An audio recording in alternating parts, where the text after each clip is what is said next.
Hey pals! Welcome to another episode of the Plot Pals podcast. Welcome to a thrilling, one-of-a-kind adventure of a film about egotistical, vain, full of themselves artists who are so desperate to get their names into the history books that they will go to any lengths to make that happen. That's so true. A movie about ego and the lengths that it will take you, as you say, to reach, to satisfy it, basically. What a movie! Oh my god, you're not gonna expect it. Relatable to anyone in any field. You don't have to be an actor to enjoy it. It's about the voices in your head. Yeah, exactly. That they tell you to do things which are usually wrong, but it's always going on. This morning I noticed the voice is always running. Oh, yes. Never stops. Oh, yeah. And although you learn a lot if you're a director or an actor from this movie, for example, if you don't like an actor, you could always just drop the light on their head and use get rid your of them. telekinetics. It's so good, right? You're going to use good that system. definitely for the next... He was sued at the end, so I don't know if that was a good lesson to take away. But at least he's rid of the bad actor. Mm-hmm. That's all that matters, right? Exactly. And also, on top of that, noises in the head. Mm-hmm. Oh, wow. How relatable. Mm-hmm. It's actually so insane because for a long time, you think that this voice is your friend and that you actually talk to it, get advice from it. But then you realize, plot twist here, is that is actually the villain. That is your enemy. You have to get rid of that voice. Mm-hmm. This film is so real, despite the fact that it has these magical elements, despite the fact that it's taking place in a world that most of us probably won't touch. It's like this New York theater scene. Everyone is super famous or whatever. But everything that happens is so much more real than I've seen in any other film. From the first moment, what is he doing? He's sitting in front of a window. Meditating. He's saying how did I end up here? And if that's not a question that you've asked a million times. Exactly. Oh my God. That's crazy. How did I end up here? Wow. And then he's actually meditating and he's floating, levitating. It's so amazing. This film is seriously nothing you've seen. And not to mention, it's all in one shot, the whole film. You told me that and I can't believe this. Exactly. You don't even realize that this happens. That's how good they do it. It's not oh, look at us. We're showing off with our one take. It's so seamless. I know, and it actually reminds me that it's the opposite of Killers of the Flower Moon, which is I feel it had different kind of, each cut was so rough and so different from the last. This one is just so seamless, as you say, it just integrates into each other. Each scene, everything just feeds off one another. And then you follow one character, go to another one, and then follow that character and end up with another. Before you know it, you're crying if you're me. Yeah. And if you're so your heart is a dead stone on the inside. Yeah, you won't. But at least it's not a Superman movie. So I had this expectation. When I saw Birdman and you suggested that, I was oh, another Superman movie, another. Come on. The man with powers. He's going to harness his powers and save the world. Birdman? I've never heard that before. What?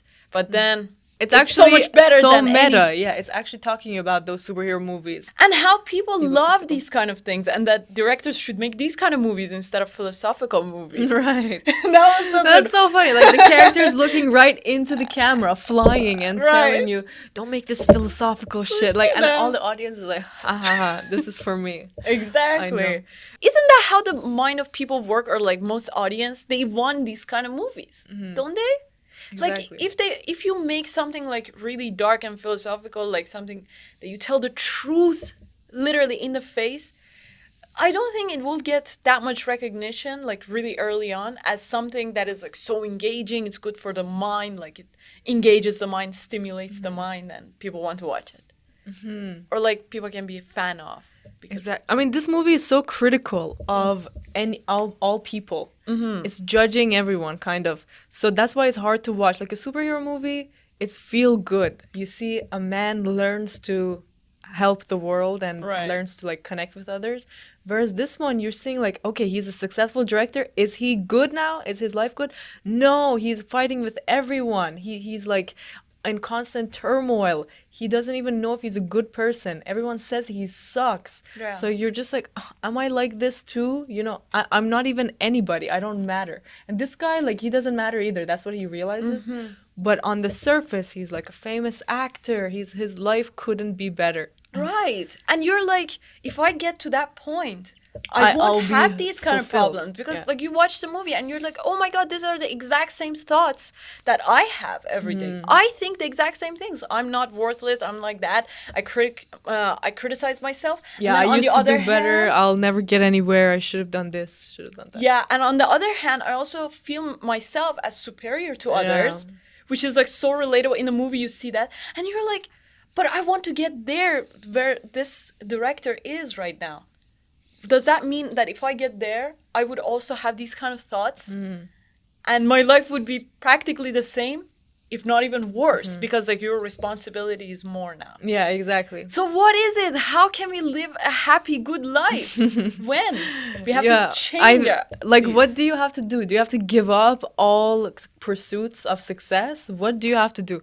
But we find out this director, like, he goes to lengths, not to spoil the end, but he does the most to get his art seen and loved. And you don't even know, was that worth it? But that's what the movie's talking about. Like, what point do you stop and take your life? I guess out of like the as situation? long as it's for your ego to be fed, like if you want to do this thing, so like you will be praised and for it to ultimately boost your ego, that will never make you happy. Like anything that results in the boost of your ego will make you miserable. That's, I think, what it is. So probably we have to get rid of the voice in our head. That's what we have to do. But then you would never succeed as well. So there's Why not? Well, because imagine this director, he's very successful, like the director of the movie. But is he successful really? Yeah. Like he's miserable. I we're- don't think like you have to No, think not of it the this director way. of the film. I know, I Like know. the director who made this I- movie. Okay, yeah. So Alejandro. this guy, you know, Alejandro, we love his film. We Right. connect with it so much. But imagine the voices in his head made him make this film. Like he was in so much turmoil says that he that? decided to make this. No, Okay. he says. Well, that And makes before sense, this, yeah, you know, but- he made like 10 other films. So during all of that time, he was living with this ego. Each film was a fight. Yeah. Until he made this and maybe he calmed down a bit. Maybe. We don't know. He says he's such a perfectionist and he judges everyone and himself. Really? So it's definitely, it's worth talking about. So we'll get into the film, its meanings, how to find meaning in your life. And we'll talk about this director as well. Oh, and man. The cast. keep in mind, Birdman won Best Picture the year it came out. Really? It won the Best Film of the Year. I think actors won. So many awards were given. It came out in 2014, right? Right. Oh. It's definitely worth revisiting, even if you've seen it, because I had seen it, but this time going back, I was just so shocked. I was head over heels in love with it. Like, I was obsessed. This was such a new movie for me. And the cast, as I said before, like, I saw the poster. I was surprised. Everybody is famous there. We've got Mike Shiner, who is Edward Norton, right? Oh my God! Fight Club! What saw like a him. mean asshole kind of Yeah. guy. He plays himself, I hear. He's so That's how he is. opposite of actually his character in Fight Club. Oh, right. in He's this so movie. timid in that one. Right. But he's so manipulative here. Every word that he says is like a venom, snake's venom. Right. So amazing. And so charming, too. That's why people work with him. I know. And We've got Michael Keaton as Birdman, who himself played Batman when he was younger, okay? So he played Batman in multiple Really? films. I And didn't he got so know. popular from that. And then he kind of had an existential crisis, like, why am I doing so many Batman movies? So he stopped, his career slowed down, and then he started to try and get other roles. So very similar, actually, to the character of Regan. I you know? see. Actually, now that I think about it, don't you think that most actors that take on these superhero roles, after the role, like everything is finished, they kind of, their career is kind of in a mud or like a spiral. They don't know what to do next, Yeah, like what that's true. project to take next. And it's kind of like you don't see them after that. Yeah, very rarely this doesn't happen. Usually it does. Oh, because like I'm thinking of some actors like in Spider-Man or Exactly. maybe I was like thinking of Batman that again, too. other Batmans. Christian, what is his name? The other guy. Christian Bale? Yeah. He's the exception. He's actually done well, even outside of He's Batman. definitely really good. But then like after Batman, I don't know if I've seen him in anything else. I don't know. He did a few Probably. things like Amsterdam. I was just seeing that the other day. But okay, you're right. Because they kind of, I guess they get this like lots of money for something that they don't connect to as much, lots of fame. And now suddenly they're getting offered the same roles back to back, like very similar. Because like superhero movies, it's like it's all good and fun and you know it has a good message at the end. But as you say, like people, I don't think they connect really well with it. Like maybe the actors or something. It's kind of like supernatural, out of the world kind of thing. Unless like if you see the human part of the character so much. Superhero movies are really cool too. Like you can't even say they're not. Yeah, of course. It's a great idea that a person has a power that no one else can see. Even this movie has that. Regan has this power, kinetic power that no one understands. But it's in his mind. Right. So. Yeah, but you could argue even the superhero movies, like who's to say it's not in their mind? Exactly. But the problem arises when there's so many. If it was like 10 superhero movies a year, you would be like, that's too many. Like one would be good. Right. You know? Yeah. So now, these few years, the problem has been that there's a whole film studio that all it makes is superhero movies, you know, like Marvel. Yeah. And then there's other ones too. But in their own, it's like a very mythical story of a person with power. Exactly. So and that power could symbolize something, of course. Yeah. Like, it's not that they just have the power for the sake of having it, or like it's just fantasy. Fantasy has a deeper meaning about the truth and reality that we live in. If you control your mind, you will have these kind of powers, basically. Exactly. And that's what I think the power of Regan has represents. Okay, let's talk about all this and more in our Birdman episode. Birdman! Yeah. No, let's talk about Alejandro González Inarritu first. Ooh, what This a long-ass director- name. Oh right. my God. Well, I guess anyone who's not American, their last names are usually. Yeah. But this Mexican director, his life is so amazing. Have you heard him talk? Yeah, a little bit. I God. saw an interview of him. It's so doesn't lovely. he has the greatest voice in the world. I Where it's like know. so deep and his accent is so crazy too. Wow. But I love it. And you know, when he was 19, he got a role in a radio. So he would do radio every day for 3 hours. He would like run the station where he would talk, tell stories, and also play music that he liked. Wow. So he did that for 5 years. For 5 years. Whoa. And then did he direct during this time at all? No. Like, did he write or? I think no. Yeah. Wow. While he was in here, he was just like, because it's every day. Such so an experience. he had to like prepare his I stories. love radio so much. That's so And cool. then he did that. And his voice is good, so His that voice makes is sense. amazing. Yeah. And his way of thinking is so cool. Like I would definitely recommend checking out How? interviews. It's just how he thinks about the world is very profound. It's not, and he says it. He doesn't hide it. He like tries to tell other people too. And He like seems he's kind of humble. genuine. Really right, genuine, actually. And but also he has a craziness in his eyes. Did you notice? Oh, the I fire. never noticed this until this time. Like when I paid attention to his face, he reminded me of like some really insane people that I know. Wow. Like insanely hardworking, you know? They have a fire in their eyes. Like I didn't realize that's how he succeeded. Right. He doesn't even draw the limit of like I need sleep. I need to take care of this and that. Right. Like these are the kind of people who go for their goals. Right.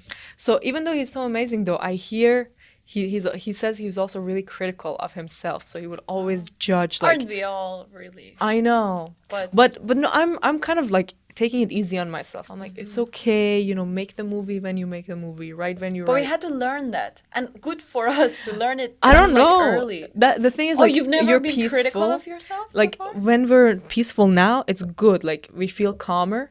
But for example, this man, he didn't fix it. Yeah. And his career propelled forward so much. So he was always in agony, just like the character from the movie.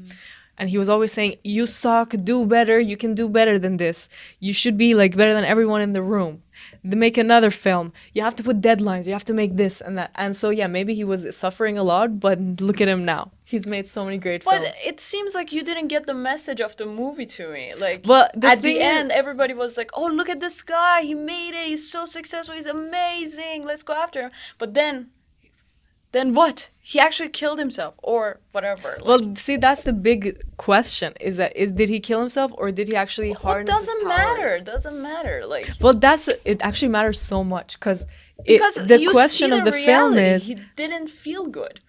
Well, he did though. He did feel so good because he's listening to the birds and everything. At what point did he actually feel Here's good? the thing. The movie starts talking about the ego is really bad. So it's always like the ego will attack you, will lie to you. It's all about feeding yourself and making yourself feel important. Right. But by the end, it's like the film turns into, even though the ego is bad, that's the reason that you end up succeeding. Like it's a voice that's not all lies. It's actually telling you some things you need to hear, and it's like it's not a friend, but it's like some kind of supporter, something that you need. Like as an artist, you have to learn to balance it. If you throw your ego away completely, then you'll go become a monk.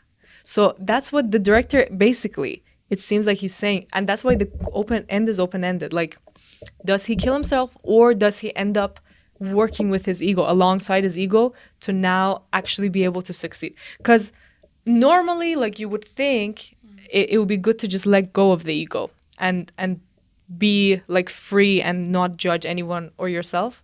But in the life of the artist, that's so different, because what they're selling is for people to like them. Literally, that's what the ego is all about, is for people to want to watch what I'm doing. So for him, the director, he actually had to come to terms with his ego and make it work together. And I bet to you that you can't find a director, actor, writer, or anything who doesn't have an ego. Of course, you can't find who doesn't have a big ego. But then at what the message of the movie is, you're saying that, okay, you gotta have ego, and at first the movie says that you shouldn't have ego. It's bad for you. But then at the end you realize that's the reason for your success. No, that's not the reason for your success, because what is success? You have to have the definition of success. For you, probably success is objective, like, achievements, right? For example, if you get to be a good director, like a award-winning director, something like that, probably in this movie is, right? It depends. It's about Like, making something that's worthwhile. So when you watch it, you feel like this is a good thing I made. Right. So that is like the objective kind of like achievements that you get, or like something that you produce that people enjoy and have fun, or like, I don't know, get inspired by. That's like success. But I would argue that success is getting that kind of peace, getting to that peace. Because like everybody, if you think about it this way, everybody has this kind of thoughts in their mind. Everybody has the ego and everybody has these things, and they get to achieve whatever their ego wants at one point or another, whether it is small or big, like that director. They would achieve that. So what makes a successful person different is if they control their mind and their ego, that makes them different. But the thing is, now you're saying what success means. Yeah. And the you can't say that success means one thing. It's different to each person. So for you, success could mean peace. Like you just want to feel at peace with the universe and calm within yourself. But for someone else, success is being able to like rule a country. I understand, because that's what the ego says. Right, okay, but right? it doesn't mean that that's wrong. That's true. Because right. Normally, like I would have thought your life goal should be peace, but then no one would end up being like objectively successful. Like there wouldn't be these people who make $100 million from their films. Because your goal wouldn't even be that. Your goal wouldn't be to succeed and get awards. So you just be like, I'm calm right now. Like today I didn't write, I'm calm about it. Or today I wrote, but no one read it, it's okay. But if you live in turmoil, like if inside of you is a fire that's burning you a little bit every day, but then you end up getting to this place of like running a set with 100 people, and making these films, at the end of the day, who's to say which is more successful? Like, you could say, You oh know, yeah, the person I'm at the peace, thinking but of that's this, not true. Okay? Success for all humans in one point is the same. Okay, we have a purpose as humans when we came to this earth, and that purpose, we have to find that, and it is not something objective. It is not to, for example, be a billionaire or write something or like be a famous author or a famous actor or something. Okay, that purpose is like so natural and so innate. We have this purpose of controlling our mind, and in this lifetime get to a point that we have free will and we are in control of ourselves, and that we are at peace. Okay, that is like a purpose that every human being has. They have to get to this point. They have to conquer their mind. That is like their the innate like sprout that is inside them. They have to fulfill this prophecy, this thing. But you know how you conquer your mind is by putting it in fearful situations. You said this morning, that you said if you want to get to happiness, it's at the edge of fear. So how does fear happen? By putting yourself like onto a standard. Conquering that fear, because like your mind, your ego would say that your mind would actually what is it called?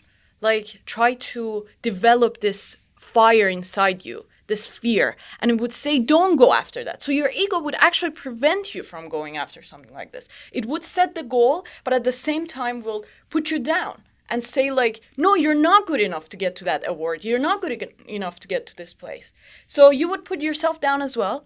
But it's when you are at peace and at control of your mind, that's when you conquer that. So anyone who actually has succeeded, it's either because of their ego or because they conquered their ego.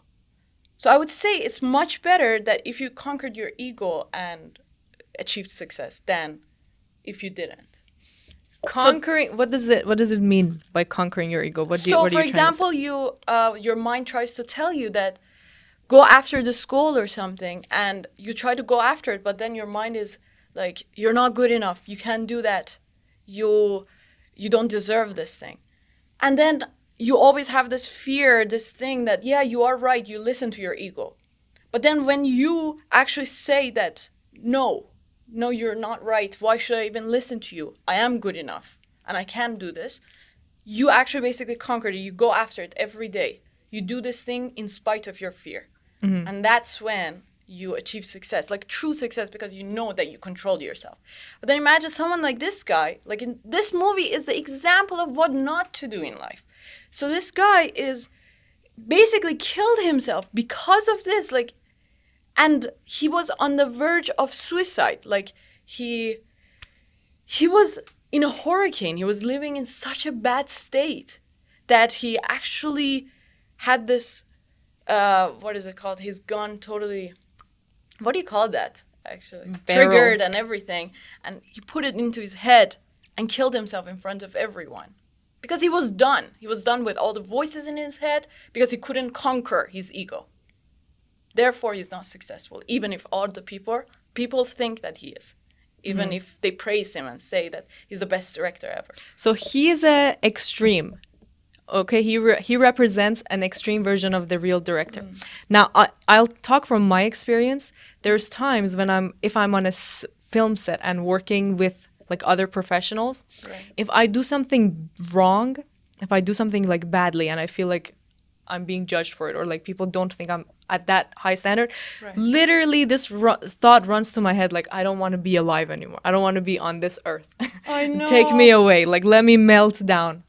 So that's what his killing himself represents. Like, I've had this exact feeling, and I'm sure this happens to you too. You're just like, I am so ashamed at this moment that I'd rather not even be alive. Exactly. So his killing himself is kind of that. It's kind of like, as you say, it's his ego of saying like, you guys are gonna miss me. You're judging me now, but guess what? When I'm gone, you'll miss me. So that's like him being really in his ego. You're gonna love me when I'm gone. Yeah, right. Which is all things that people think. So like his literally picking up the gun, that's just an extreme to explain feelings that people have every day. Right. And not to say those feelings are right or wrong, but you have it so many times that you can't say like, that's illegal. It shouldn't happen. Like, that is kind of part of life. Yes. And then, but what happens is, let's say at the end, every time he jumps off of a bridge or something, is he also trying to kill himself, or is he now trying to like actually set himself free by saying that I can do anything? So even if I jump off this bridge, I'll be okay. Now, I know that sounds crazy if you think about him literally jumping off a bridge, but think about, let's say you're running, because I've been running. So you're like, I cannot run for 30 minutes. That would kill me. But then you're like, let me just run. Like, if the worst things happen, I'll like pass out and die. But not die. Okay. But like just pass out. Or like, let me just go talk to this person. Like, I know I'm nervous about it, but what will happen? So kind of that's what it's representing. Exactly. So a lot of the things that this guy does, which I also think is wrong, like I agree with you, they're just manifestations of other normal things that we do daily.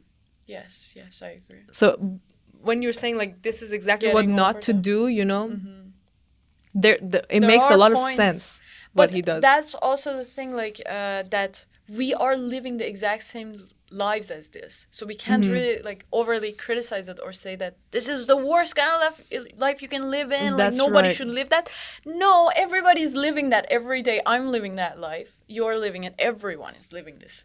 Every day there's like this voice in your head that tells you what to do, what not to do. Every day is a battle. Every day you have to conquer this. Every day you have to like, and most of the times you give in because it's familiar. Doing the old things that you did yesterday, it's familiar. You've done it for years. You want to do it again. It's so hard to do new things and like to get over that and to get over this voice that is so like in your blood. It's like near you. It's in you.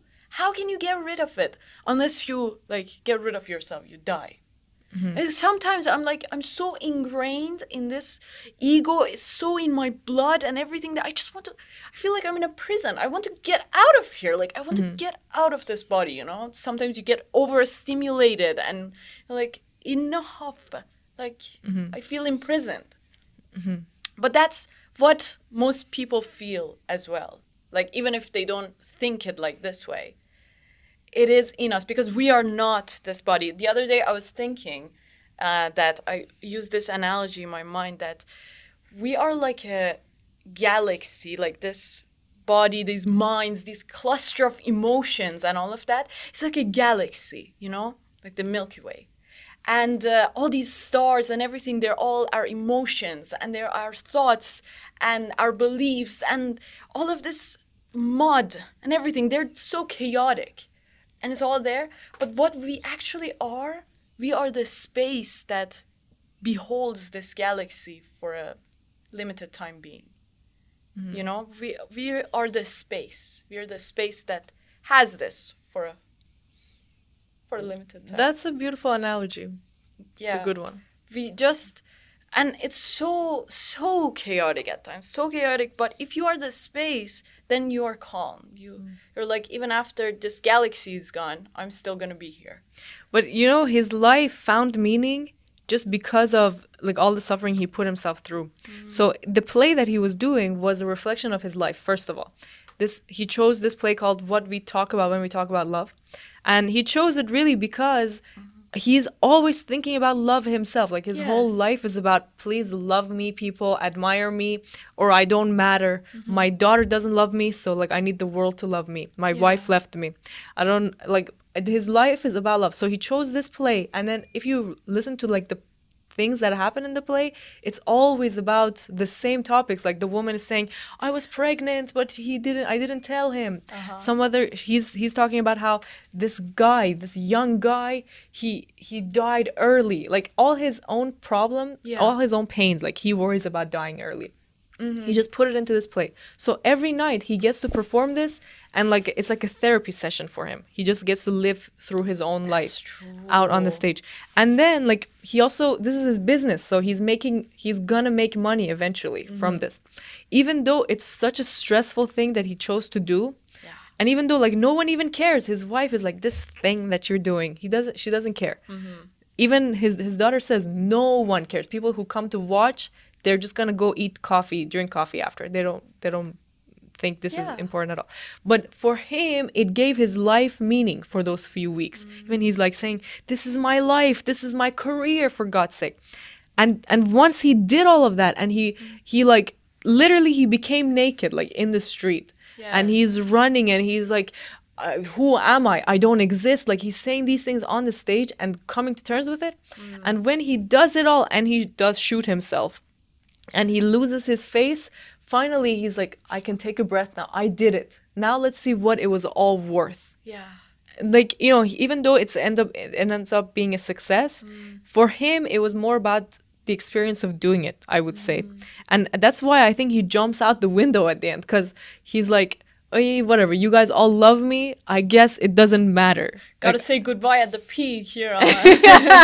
Yeah, right, while my career is booming. But no, I think, well, okay, you'll get back to that. But basically he's like saying it doesn't matter, you guys. And what happened, yeah, I would agree. And at the end, when he's like, says to the ego, to the Birdman that is like sitting on the toilet, and he says like, just shut up or something, and he goes out of the washroom. It's like, yeah, that also represents the fact that he did finally conquer his ego. But the ego is still there. You see, like, the bird didn't die. Yeah. So I'm assuming the next project he comes to do, it's going to be back, the ego. Like, it's always a battle each time. Always there. Yeah, I think we can never really truly get rid of it. It's gonna always be there. But then, as you say again, like, every day he has to fight this battle. And the problem is, for artists, like, they have to have an ego. No. You see? So, for example, I was like, what the fuck? Who cares that who's on the first newspaper page? You know? Why are you so angry at your actor? Like, one of you is on the front page. Who cares? But imagine if it was like you, like, you had this project that you put your life, millions into. Yes, and your then life, and it's about you, like, it's you your wrote story, it, you directed it, you basically, you're, like, gonna be losing money. Imagine right now we're even doing something like that. Like, you write a script, or like you do that, and imagine you have this film set and everything, and one of your actors get all the recognition and everything. And the actor says it was horrible working with you, and everything. We gotta fight. Even on Plot Pals, if you get that, I'm sure, I know. Come here. That's the thing. And then, like, you know, it literally does matter, because his money's on the line. Like, if he's not on the front page, people are not going to watch his play. People are going to go watch the actors' performances. His face is on the poster of that, like, play. Right. Like, if they don't know him. Exactly. They're not even going to. So that's why, like, it's so hard being an artist in general. I think also anyone in business. But you've got to, like, learn to balance your ego with your life. That's the thing. Like, artists have to, well, yeah, now that I think about it, exactly. Everybody that has a business or something, a product that they're making that is, like, from themselves, especially, like, someone probably has a startup or something, they put their body, mind, spirit, everything into it. They're past all of that, and it's like a mini version of themselves. It's like they actually gave birth to a living thing, whether it is a play, whether it is a writing piece, whether it is a business or product or service. So it's like they are so attached to it. It's so insane how they are attached to it. They see themselves in it. If somebody insults the product, they feel insulted, they feel offended. If it gets praised, they feel that they are good enough, they're really good, and, like, they're amazing. So how do we, like, find that distinction between ourselves and our product? And it's, like, kind of like what I learned a little bit, like, in the past, was that you have to just create and then let go, like, then create more and then let it go in the world. Just create and let it go. But what I do, contrary to this belief and this thought, is that I create something, put everything into it, and then cling into it, right? I want to see who saw it. What do they think about it? What is their opinion about this? Do they like it? Do they not like it? But what you make has no value until someone else sees it. Right. Yeah, like, you get it into the world, and you make people see it, like, enough however much that you can make. But then you're like, you kind of, if not a lot of people interact with it, not a lot of people like it, you feel bad. But that's wrong. You got to just let it go. And as soon as, like, you are finished with one project, one product, you gotta let it go work on another one. That's how all good directors do it. If you talk to them, they make a movie, put their soul into it, and it comes out, and then they never watch it again. Really? After they made it perfect, right, and it comes out to theaters. Like, they don't watch it until like 30 years later. They check it out. Right. And even we made that movie, and I couldn't bring myself to watch it again. Oh, that's what actors also do. I hear actors can never watch their own movies. I don't know. It's because you're just judging your own performance instead of looking at the whole picture. Exactly. You're so right. So that's a thing that actors do. Don't feel bad about it. Right. But then also this fact that when you're writing, or you're an artist in general, you write about what you know and yourself, basically. That's what they say. You have to write about yourself. Like, your characters, whether you like it or not, they're going to be about yourself, like your experience, people you know. Mostly you. And that's very hard to not have an ego and like do that.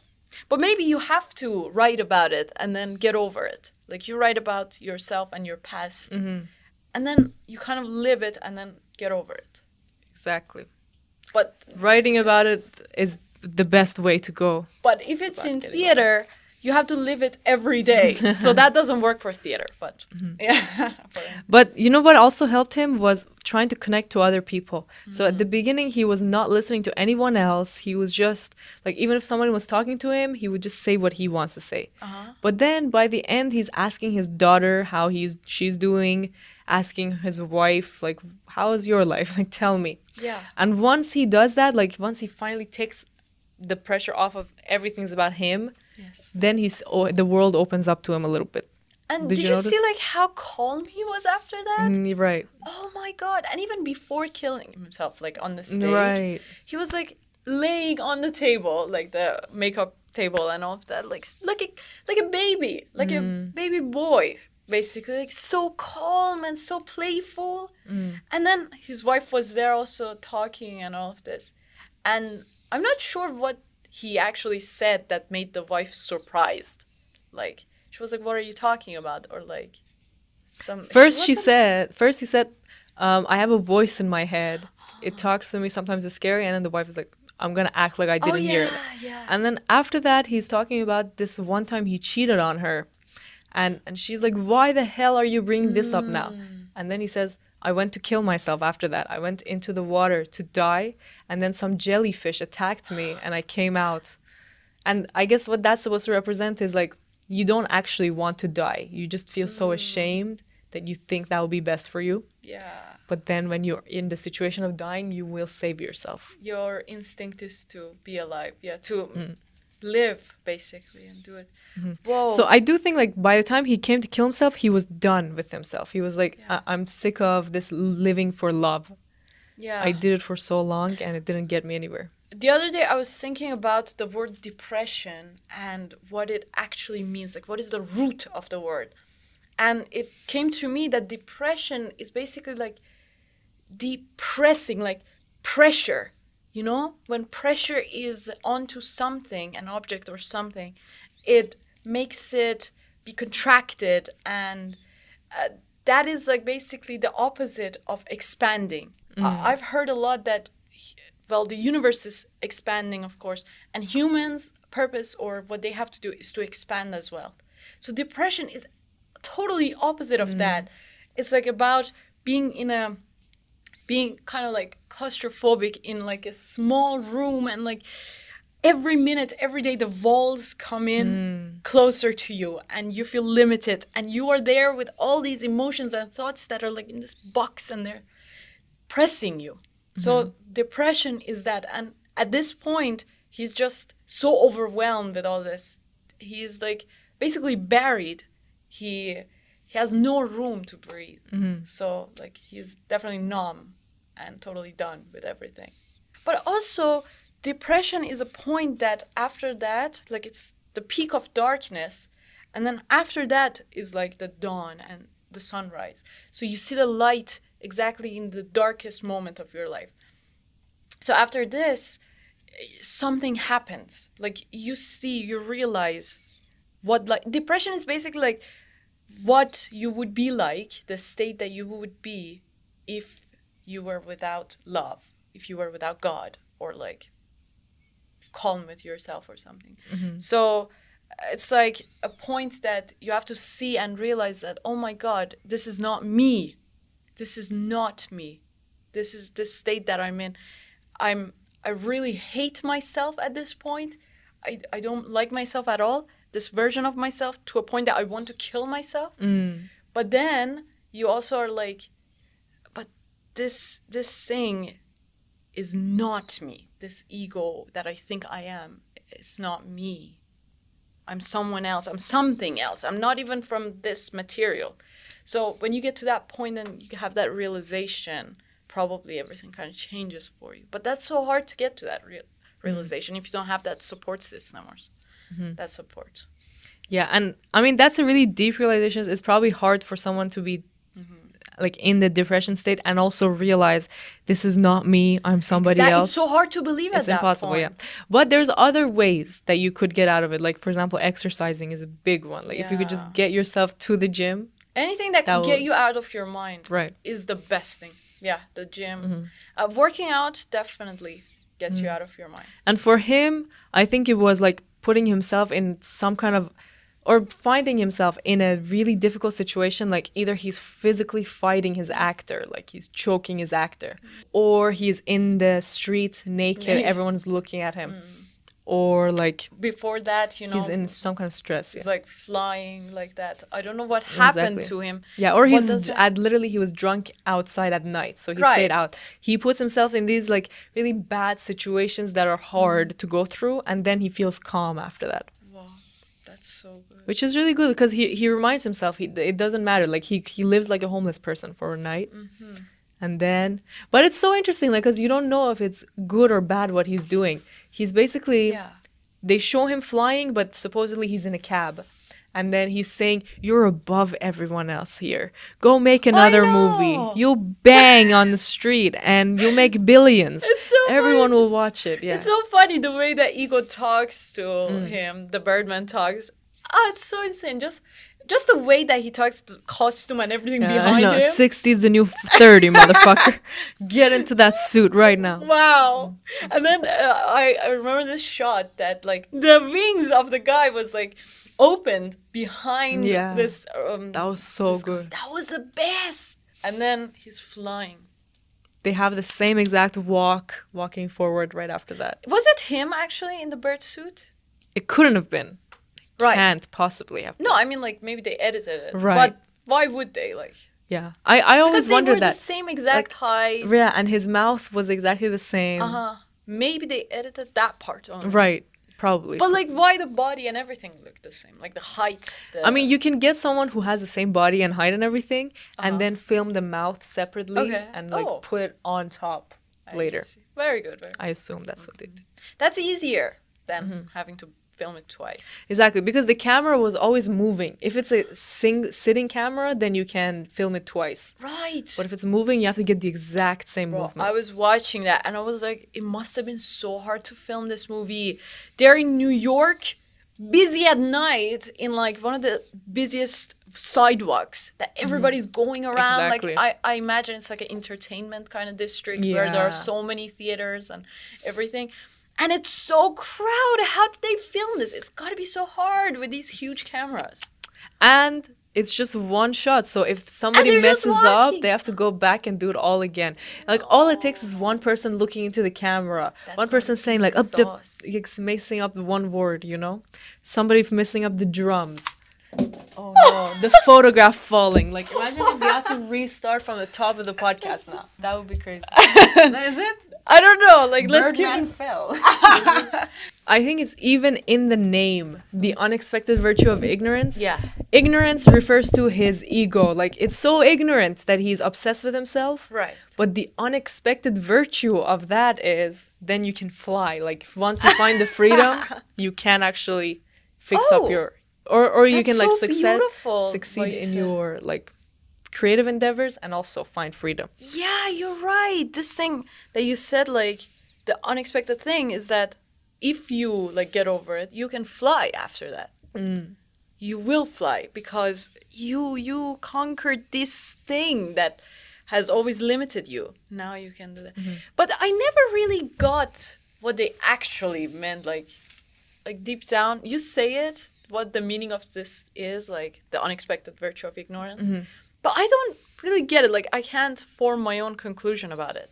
What is the unexpected virtue of ignorance? For me, when I first watched it, or like when I first saw the name of it, I was like, you know, these philosophers or like intellectual people that exist, and they always are like, civilization helped us to get where we are, like even spiritually or like as human beings.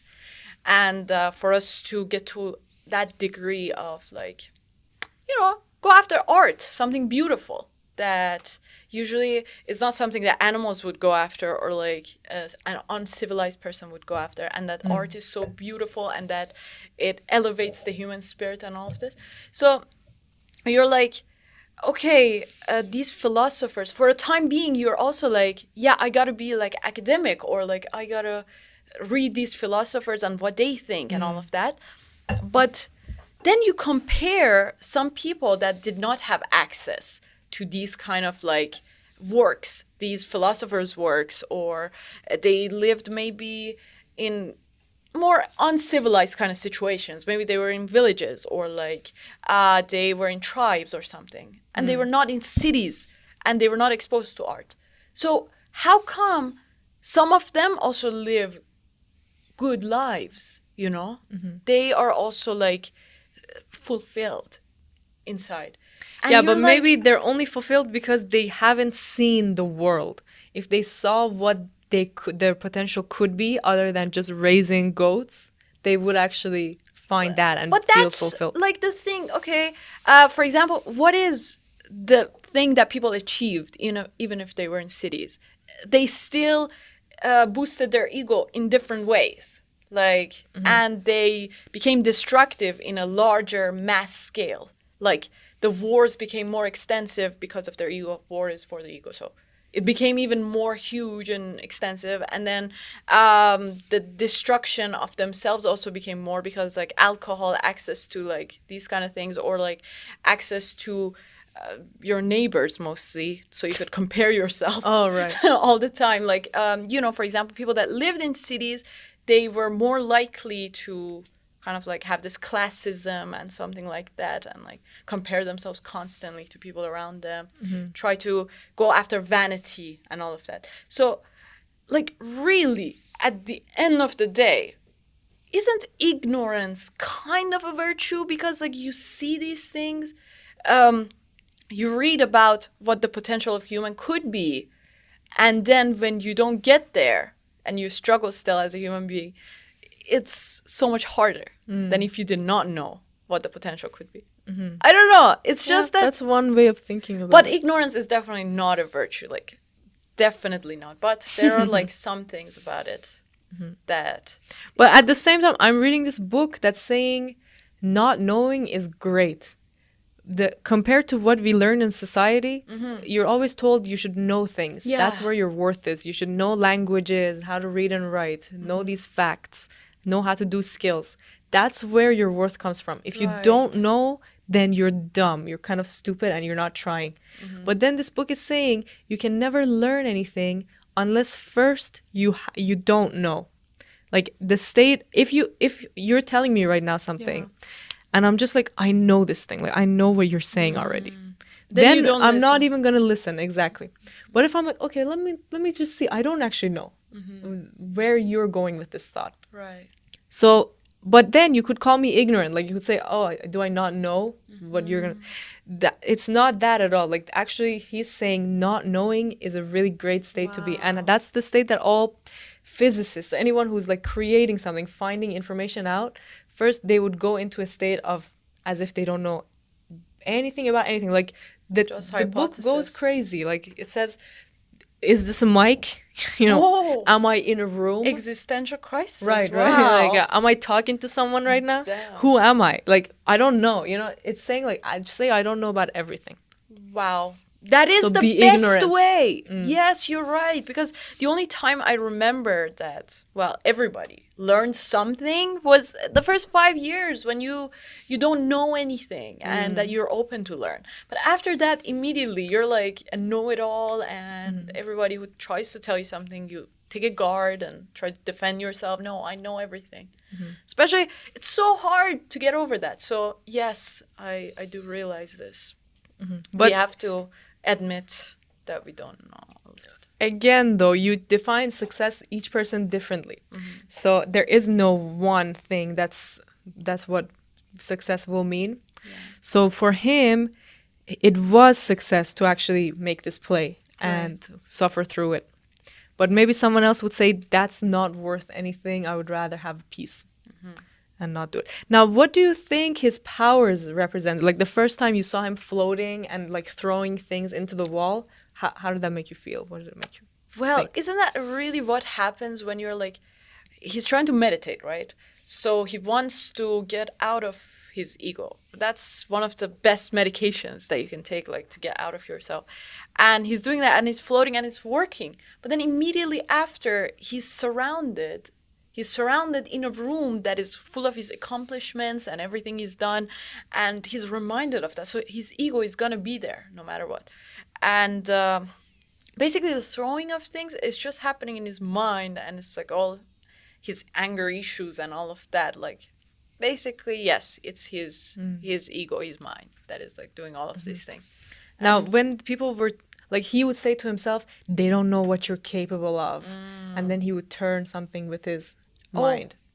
What did that make you think? Like, for example, what I'm remembering is his daughter says, you don't matter. You suck. You're irrelevant.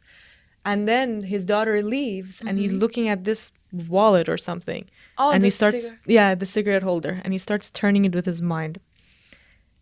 What does that make you think? Okay, it makes me think that he feels that he has some powers or like he is so superior, but nobody else sees that. Exactly. Yeah. Nobody recognizes the true potential that I have. Like that's what I'm so capable of. crazy. And isn't that the story of your life? Everyone, yes. You're just like, people, can you not see? I have so much innate talent. Yeah. Look at me. And so they show that by him having literally physical powers. Like, do you not see that with my mind's power, I can move this cigarette holder and I can throw things? And that's what you can literally do. Like, I can choose to throw this mic now and just throw it. Like, that's my mind's power. Right.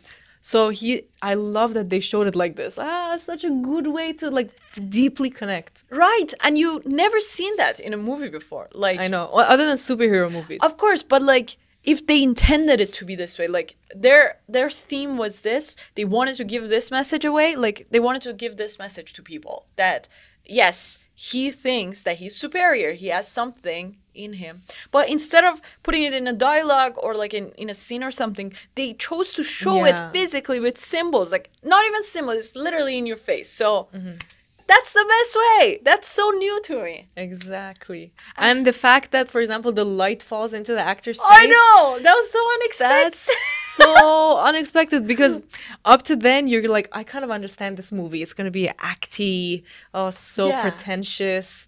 Who's going to be the better actor? How are they going to fight? And then suddenly, this falls. Everyone's like, he doesn't say anything. He's just walks stoic. He just walks away. Exactly. Like that. And then the producer comes. Imagine he's the director. He should be like, are you okay? I'm sorry. He doesn't even try to act like that. Whoa. I guess, like, did you see that guy, Mike Shiner?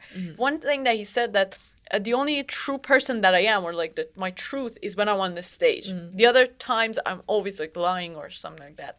Dang. And it's like, that kind of makes sense. These people are actors, but the only time they're actually so true are when they're playing a character or they're on a stage. That's like when they're actual human beings. But when they go off the stage, it's like they're not even there. It reminds me of that movie, American Psycho. You know, I can grip your hand, like you can feel the flesh, but I simply am not there. It's like, that's the case. When they play a character, they know the character, they know who she or he is, and the characteristics and all that, so they could put this pretense on and play that character.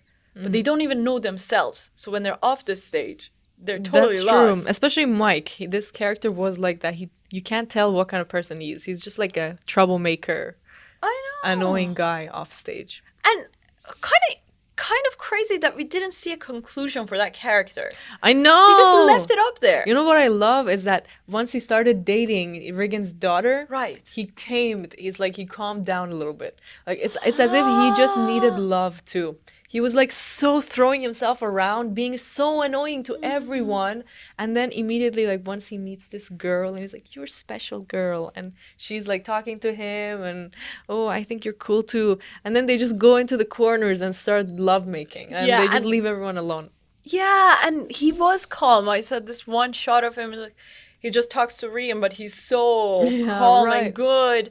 And then after that, when he sees it, Regan actually sees her, his daughter and all that. That's when the trouble happens. He's like outside, naked, running in New York City. Oh, what? And he ended up getting so popular because of doing that. Right. So what does that say about humans, about like the audience? They want something like this.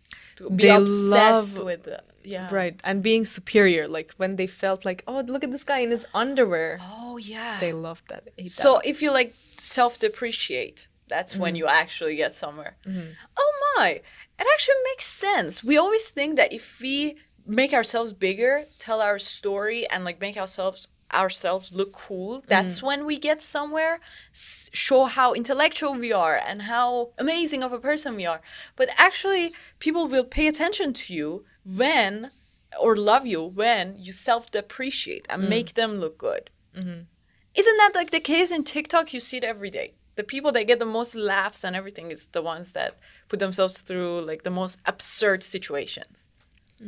So I guess we gotta go over that in ourselves. Like in our mind, we think we are someone, but we gotta go over that and just be I mean, you can start by faking it. Like when you meet someone else, try and be interested in them. But once you actually like believe that other people are interesting, then you will stop tooting your own horn everywhere you go. Like, you know how you meet some people and they're just so full of themselves, they don't even want to look at you. They're like, yeah, you know, I started this business, or I'm working in this place. And you're just like, you don't matter at all. Look at me, I'm looking at you and I'm trying to understand you. Like, that's worth something and you don't matter. That's so true. It's good to like be interested in the other person as opposed to just wanting to prove to other people that you matter. And these kind of people are the ones that I'm most interested in, just because I'm like, what made them think that they are like this big and huge? And I'm trying to like analyze them, you know, like psychologically go through under their skin, like what is it that makes them think that they're this good or that they can behave this way? So it's like I laugh at their expense, but they don't even know it. They think they're all that. They're the man. Right. They're the one. And it's the opposite of what you know. You always think that you have to actually lift yourself up in every situation and make yourself look good. But it's the opposite. But you also have to believe deeply that you are worth it. Like if you keep saying, "Oh, I'm worth nothing" to other people, then you'll believe it. That. Yeah. You're always, but you know, these kind of people that think that they're really good and all that. These are the ones with the most amount of insecurity. That's true. They're the ones that always self-depreciate. Actually, like behind the closed doors, they don't think they're worth it. So that's very sad. And the whole thing, the whole movie is about love. As you said. I was just gonna say that. Yeah. We're so connected. I was literally just gonna say that. Okay. So it starts with this beautiful dialogue. Did you read it? Yeah, I love it. And did you get what you wanted in life? I did. And what was that? It was to be loved and admired. To and know that I was beloved on the earth, basically. That's like, that really touched me. When I saw that, I was like, I gotta watch this movie. Like, it was the first thing, and so raw and beautiful. What all people want on this earth is to be loved. Exactly. Even if they ignore it. If they're like the toughest people that you know, deep down what they want is love. Like, they want the attention, yes, because they want love. They want money because they want love at the end of the day. It's what everybody Yeah, they wants. want success because they want love. Yeah. They and want even friends because they want love. right. And even like animals and babies and all of them. They want love. Everybody wants it's like the currency. It's like you want to be seen. yeah. Because if you're not seen, it's like you don't even exist. Like that's what he says. Like, if you don't love me, I don't exist. That's his line. Right. If, let's say me and you, like we just saw each other, or if we were friends still, but we just like never talked, we didn't even look at each other's ways, that would actually hurt both of us, because then you don't feel loved by me, I don't feel loved by you, and it's like, oh, well, what did I do to deserve this, you know? Yeah. But then that happens every day. Like, you're in the street, and if you don't look at people and they don't look at you, you just feel like, do I even exist? Like, am I walking on the street? Right. It helps so much just to like look at the people you pass and say like a tiny hello, because then that proves that you're on this earth right now, existing at the same moment as them. Like, I used to just walk ahead. Like, I thought if you look at someone, that's awkward or embarrassing. Yeah, but people actually want to be looked at, Exactly. as you say. And they want to be admired and they want to be seen. Exactly. So that's all we all want. That's right. That's what we want. And be loved. this man, whatever he does, all these troubles that he goes through throughout the movie, is just because of this simple thing. He wants love. And they say he confuses love and admiration. So yes, you I like wrote that down when I heard it. I was like, whoa, that's mind blowing. Exactly. Like, if I judge you, it doesn't mean I don't love you. It's just like I'm telling you my opinion. But it's so easy to confuse those two. Right. As soon as somebody says something offensive to you, you think, do you not love me? How could you not think all my opinions are valid? But this happens every day. It's very difficult. So hard to distinguish between these. Like, how do you know that? Okay, for example, mostly for artists too. Like, you produce a work, and if somebody that you love and that you think that loves you doesn't love it, you're like, oh no, you don't love me. You hate me and all of that. Like, you go in your head and talk about it. Exactly. And imagine when you're collaborating on writing, let's say you're writing something and you give an idea, like, how about if it was a tree that spoke? And I'm like, that's so stupid. Immediately, like, no one should say that's stupid to an idea, but you would just be like, oh my God, I feel so bad. I said my idea and they called it dumb. I don't even want to talk anymore. I'm not going to share my ideas anymore. Exactly. That's just how it feels. Then you learn to never share your ideas. I know. And that's like the fault of both people. Like, no one should call an idea straight up stupid. Yeah. But like, you should also be so free in your own, like, knowing your creativity will flow, that if someone says it's stupid, you realize that's just the idea. It's not you. You just got to write it down and like put it somewhere, like on a page or like a board or something, right? And go over everything, let it flow, and then at the end try to like judge it. Exactly. And you know, that's exactly what these writers did. So Alejandro Inarritu wrote it, but also he had 3 other collaborators, so 4 people wrote the script. Alejandro actually just had the beginning, middle, and like some ideas, but they all sat in a room together and wrote it. And he was saying actually it was a battle of the egos, because imagine each person is saying their idea and they're all writers. Can't imagine 4 or 5 people like just writing like that. That's tough, because as soon as someone says something, 3 people are gonna say no, that sucks. But then, because the whole script was about the ego, they could laugh about it. Like, whoever got offended, they're like, look at you, and here you go. Get over it. And basically, he said we would take all the ideas and we would, like, throw it around like a ball. So let's say you give an idea, and I'm like, okay, we can work with that. And then what you if add it was, something. this, and then you throw it around. But this thing could be better about it. That's so good. It's amazing. But that's how they wrote a solid script. It's got to be so hard to write with these people, like all these people. I know. I mean, it's hard to write with 2 people. With anyone, It's hard to write with yourself. Like, imagine you're not just one person, you're 2. You know, you got your ego and yourself, and you probably like flow creatively, but then your ego is judging it. So it's like not 4 people that are writing. It's like 8 people that are writing in the room. Exactly. If you learn to put your ego aside, though, I assume it would be really fun. Yes. My problem is I always think, like, if you come up with a solution so quickly, that's bad. You should come up with like 12 solutions. So like, when I try to write with someone, when I try to write with you, I'm just like, no, let's not do that. Let's not do that. Just give me more. One more. Give me more. And then it sounds like I'm like, oh, just saying no to everything. but I your just don't want to actual go one- with the first one, you know? I see. It's really hard. Like, try it. If you have never written with someone, try it. It's the hardest thing. Exactly. Each person has their own, they want to take over the story and make it their own, kind of, even if they don't realize it. They want to add as much of their experience in it. Exactly. And it's got to be a battle. Yes, it's a battle of egos. Wow. But if you laugh at it, as you say, like, if you laugh at yourself, life is going to be so easy.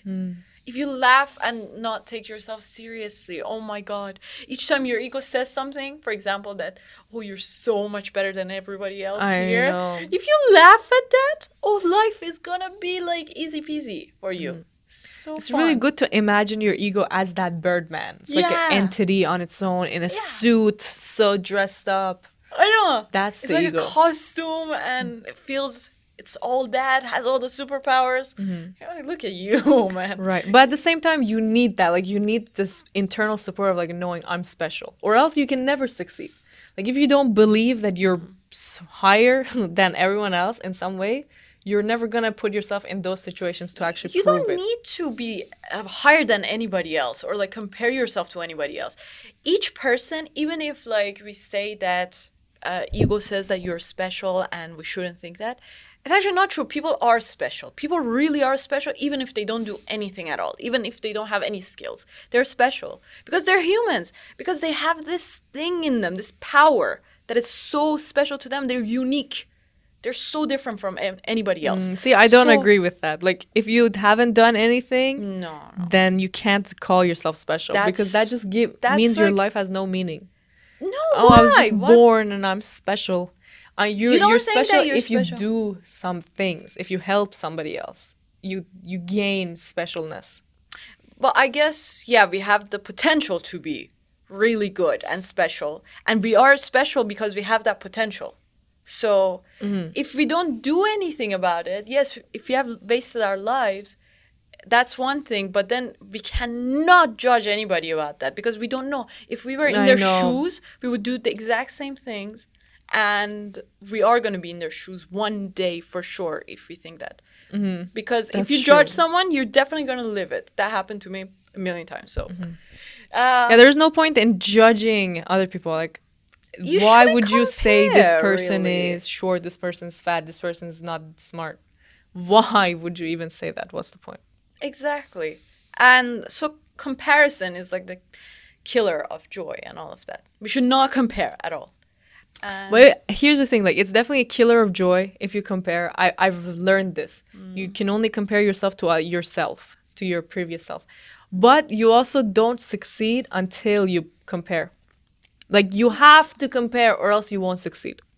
Why though? Like, Because you have to have a there is, standard. Like, there has to be something that you but you look up could to. be something totally different. Like, yes, in the category of directors, you probably have this specific director. Who is your favorite director that you look up to? Let's as say a- Alejandro, for Okay. example. Him. And then you're like, you try to compare yourself. You say that this guy made a movie at what age? Right. Like, let's say 30. 30. And it was like a feature film and did really great and all that. So if you compare yourself to this guy, you're not going to do anything probably until you're 30. That's true. That's one thing. Or if he was like a director that did something really earlier in life at 19 or like 20, you're like, I'm past that age. The thing is, it's so creepy to compare yourself to one person. You're like, I'm just gonna copy everything in their like life. this person But is totally different than you. They I were think born it's somewhere about else. like being in a situation. So let's say if you're just sitting at home and you don't see what other writers are doing, Yeah. you're kind of like, yeah, I'm on my own journey. I'm writing like 10 chapters a day, even, for example. I'm killing it. But as soon as you go to like a few conferences and you see, okay, this writer is writing a miniseries. This writer is like writing for a website. This one wrote 3 novels already. You kind of get an idea of what the market is doing.